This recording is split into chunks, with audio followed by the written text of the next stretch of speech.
Okay, let's see how fast I can make this video. So let me tell you, a lot of the videos aren't going to come from my camera unless I set it up at my house or unless I'm doing something on food or something like that. My little holder that I have over here does not hold the camera. And the reason why I know that is because I attempted a video on the way to getting a tattoo this morning, which I am beyond touched by my tattoo. I feel like crying right now. I'm going to tell you guys a little bit about it. It's not finished. I posted a picture of Nate working on me at True Ambition Art and El Sobrane. You should call him because I think he's booked until November. So, but he's phenomenal. What I love about Nate, I'm obviously starting out with this. What I love about Nate is every piece that he's ever done for me, I went to him, and I'm not one that picks stuff off the wall. I give him an idea, I tell him what my theme is, and then he comes up with this beautiful piece. So like, I don't have anything on me that's Italian. The flower, and he knows me too. So like the flowers that represent my personality, and he did all this research, came up with a beautiful piece, and that's on the side of my right calf. This particular piece, and I thought it was really amazing how he did it. But on this particular piece, I told him that I wanted to get something. It's going to be my last tattoo. We'll see. Hopefully it really is. But it's on the back of my left calf, and my back piece is for my son. Unfortunately, I don't have a lot of room to do a big piece for Amir, but basically what I said is that I wanted something that had to do with the two of them being brothers. I wanted something that had to do with the fact that they were both Geminis. And then I didn't necessarily wanted the baby's birthday, but I wanted the day the baby was legally ours, the day he was Amir Aguirre, which happened to be March 4th, which there's a play on March 4th, marching forth. He found this beautiful silhouette, and I seriously want to cry. This beautiful silhouette of an older brother and a younger brother, and he put that in as like the silhouette is like my tone, and then there's flowers surrounding it, and one is the flower of June, one is the flower of protection and nurturing, and then there's a little like there's swirlies and stuff like that, and then there's like a ribbon, and it says March 4th, but not the 4 like the 4th, fourth as in like marching forth. And I thought that was beautiful, and I cried when I saw it. I cried when I saw the design. I cried when I saw it today. I literally have goosebumps right now on the calf and a little bit on my arms. The point of today's video is not even about that tattoo. The point of today's video is stress and how stress affects you.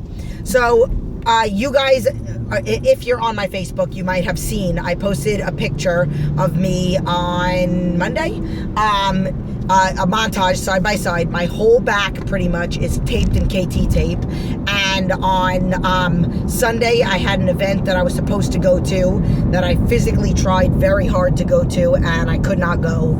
And then on Monday I still went into the studio. I did not do cardio on Sunday, I did not do cardio on Monday, and I did cardio today, and today is Tuesday.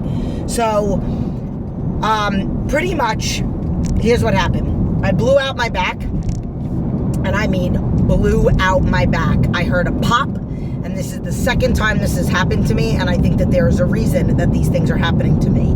So I've been going through this emotional battle with myself for about 3 months, and if you do the math, the last month was through the competition. I truly believe, I know I'm allergic to balsamic vinegar, but I truly believe that the reason that it stayed for as long as it did and a month after the competition is because of what was on my mind.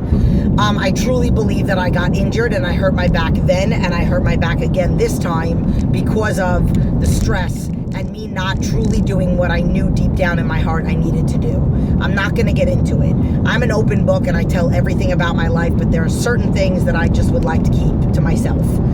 But I'm going to teach you what I learned, because that I'm an open book about, and that I want everybody to understand, that I want you to learn from my mistakes. Part of what makes me a successful health coach and life coach is that I've gone through it all. So when a client's like, oh my God, I feel this, I'm like, yep, totally know that. I've been there, that happened. Okay, what do I do when I'm feeling like that? Okay, here's the solution to that. This is the coping skill. And it's because I've been through it all. So getting back to this, so I didn't get any sleep on Saturday. Saturday night, me and my son, we usually like make a tent downstairs and we sleep on the couch together. And I like could not sleep. Like the day of the competition, I did not sleep like more than an hour, but that was stress and everything. Wondering if my muscles were gonna pop and if I was gonna come in conditioned enough or if my stomach was gonna look bloated, whatever. But then that happened on Saturday night, like this past like couple days ago. And all I was thinking about is what I wanted to do. And I was thinking about not wanting to hurt somebody's feelings and not wanting to not be a woman of my word when it came to something that I don't necessarily know if I want to do. And then literally I got to a point where I was laying there and I said, oh my God, I tell my clients this all the time. At the end of the day, it doesn't matter what other people think of you. What matters is what you think deep down in your heart. You're the one that lays your head on that pillow. You are the one that pays the bills, and you have to do what makes you happy. And I finally sat there and I sent an email to somebody, and I said what I needed to say. Sunday morning, I woke up because I went to bed at 11:30, quarter to 12, went to bed, and I still had to get up at 3:30. And then I had this whole day planned. My son plays competitive soccer, so I wanted to watch him. We had to leave at 9 o'clock in the morning. I wanted to do my leg workout because Sunday's his legs, and I wanted to go to this new gym in Concord, California Premium Fitness, bomb gym. Love it, super old school, but way nicer than the last one, and I even like the last one. Basically, I really wanted to go to the gym. They open up at 7 o'clock, so I was excited because they used to open up at 8. And it gave me 2 hours pretty much. Then come home and get ready, go to my son's, and his game was an hour away or 45 minutes away. So I wanted to go to that, then come home, get ready, and then go to this amazing event for Little Black Dress Club. And it was an event about empowering women. That's what the club is all about. And there was an event that I wanted to go to. I didn't get any sleep. I got up at 3. I trained, I did my work until 5, and then I was planning on going back to sleep.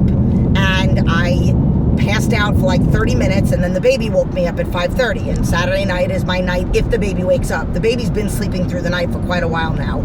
But the baby woke up at 5:30.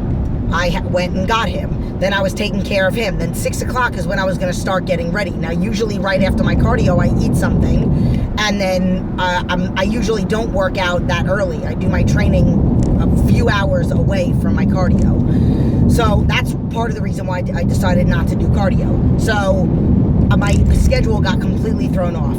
All I did was grab a couple almonds, and then I took some of my supplements, and then I headed out to the gym. I wasn't even in the gym yet, and I reached for my bag over here, and I felt a little thing behind my shoulder blade. I'm working out. I'm exhausted. I drank my energy drink, and it really didn't kick in. And I'm like 5 sets in, and I squat down to do a box squat, and I pop my back. And I mean, it popped. It took me. I was beyond embarrassed. I had just started my workout. There weren't a lot of people in there yet. I was embarrassed. I know the owner, Derek. I did my best. I cleaned up because I was in the middle of the leg press.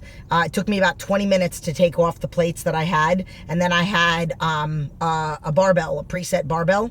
And I physically could not drag it back to where I got it. I kind of snuck out of the gym 20 minutes later, and then I messaged Derek and I said, I'm not one of those jerk-offs that don't clean up their weights afterwards. I'm really sorry. I physically could not, and I voice recorded to him on Facebook so that he can hear my voice as I explain that I really jacked up my back. And whatever. And then he said, dude, if you needed something, you should have just told me. Never be embarrassed. We've all been there. Whatever. So I literally sat Sunday, I went to my son's game, and I was really going to go to this event, even if I had to wear flip-flops with a dress, or if I had to wear my Aguirre Fitness capris and a tank top. I wanted to go, I wanted to show my face, I wanted to drop off a donation, and I was in the car for an hour on the way there and an hour on the way back, and it flared up again. I took 3 Epsom salt baths that day. The point is to not tell you about my day. The point is to tell you what I learned. That Sunday morning, I did shoot out a text also. So I finished my food logs a little bit late because I voice recorded, and I shot out an email and a text message because it involved more than one person. And then I felt at ease, but I didn't really 100% feel at ease because there were some things that were up in the air, some things that I was a little unsure of that were going to go down, but then a little bit excited and very proud of myself. And basically the point of the story is that your body has a way of telling you when things aren't right or when you're not doing things.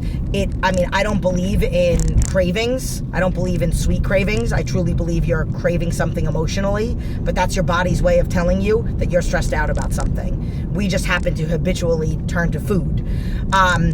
Injuries, like there's something going on, and it might not necessarily be like related to the actual issue of the workout or anything like that. It's outside. If you're in a bad relationship with a guy, girl, friend, whatever it is, and you're not at peace with that, or you're just staying in it because it's comfortable, you need to do something about that. If you're in a job that you do not like, you need to do something about it. Yeah, it's uncomfortable to find another job, but ultimately you are more uncomfortable living the life that you're living right now, not liking what you're doing, than the uncomfortable moment that you will go through to get you to the job that you really want. Whether it's a longer moment than usual because maybe you have to go to school for it, but ultimately it will lead you, the day you start, you're a day closer to getting what you want. Today, now let me just tell you, the last time I got injured, I was mid-prep, so I had to do my workouts, I had to do my cardio, I had to do everything. This time I actually, shockingly, I had so many text messages and Facebook messages of people saying, I know how you are, you're totally not gonna rest, but you do need to, and I did. And I truly believe that because I came to peace with a lot of things, and because I did not do anything, obviously on Sunday, the day of the injury, but then on Monday I didn't do anything. I came home and I took a nap when I would have been working out, and I moved work that I would have done on Monday to Tuesday that I could do. It wasn't affecting anything with any clients or anything.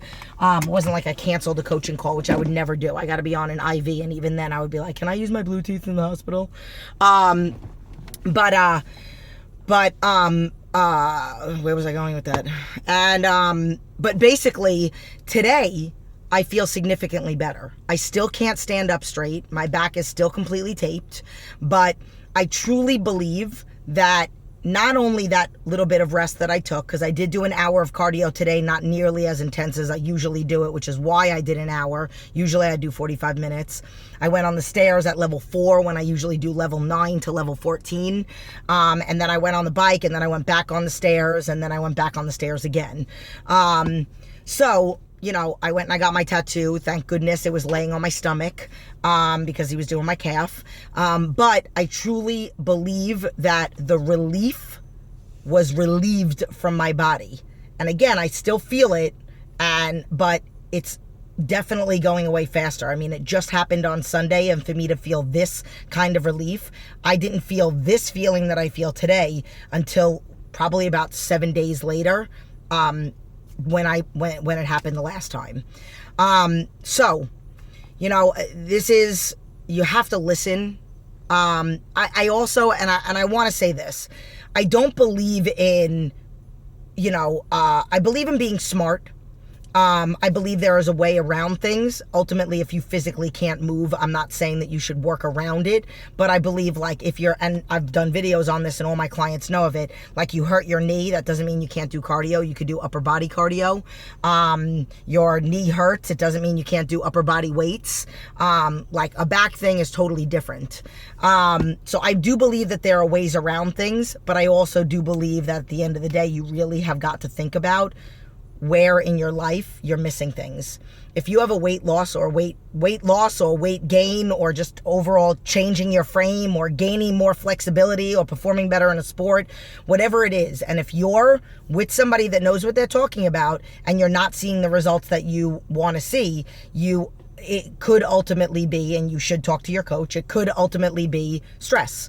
And because stress will literally do things to you that you can do all the working out in the world, and you're not going to see the results that you want to. And I'm more leaning towards this whole weight loss because that's what I specialize in. And that's predominantly probably 95% of my clients that come to me for that. And then the ones that are with me, out of those people, I do have a significant number that are at maintenance, and that are just trying to change their shape and stuff like that. But on that note, it's like you really do have to think about the process. You're on the right process, but is everything going right? So you know you're eating right, you know you're doing your emotional exercises, you know you're doing quality cardio, you know you're doing good training, but are you happy on all the other hours of the day? Because you can't work out all the time. You can't like run away, literally treadmill run away from your problems. So you have to address them. That also is what leads to, and I've done a lot of coping skills videos, that also is what leads to binging, stress levels, you're more susceptible, and I did a video on this, you're more susceptible to, uncontrollably not planning, uncontrollable eating, all kinds of things like that. So I hope that this video, and I hope that my injury has actually inspired somebody. I am glad that I am feeling better. I am going to go to the gym tomorrow. I am not going to do legs, unfortunately. Leg day is Thursday. I don't think that I'm going to do legs on Thursday too. But I have upper body. And I might use a lot of machines.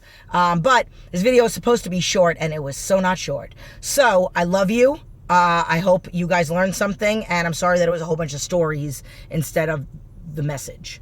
But you got it. And you know how I am. Like, I can't just look, I'm still going.